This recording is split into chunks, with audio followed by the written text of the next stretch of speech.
ఓం నమః శివాయ, శ్రీమాత్రే నమః.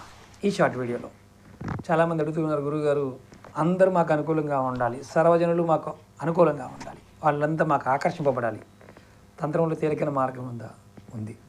ఏంటంటే సర్వజనులు వశం కావడానికి బెల్లం, మన కుంది బెల్లం దొరుకుతుంది కదా, దాన్ని చక్కగా చాకుతో ఒక శివలింగ ఆకులు తయారు చేసుకోండి. తర్వాత ధూపదీప నైవేద్యాలు సమర్పించి పూజ చేయండి. దగ్గరలో ఎక్కడైనా నదిలో ఉంటే నదిలో నిమజ్జనం చేయండి, లేదా చీమలకి ఆహారంగా పెట్టండి. ఇలా మీరు చేస్తూ ఉంటే మీకు చుట్టూ ఉన్నవారు సర్వజనులందరూ కూడా మీకు ఆకర్షితులవుతారు.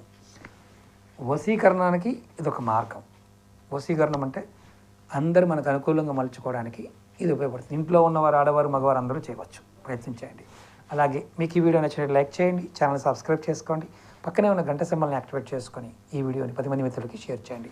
ఓం నమః శివాయ, శ్రీమాత్రే నమః.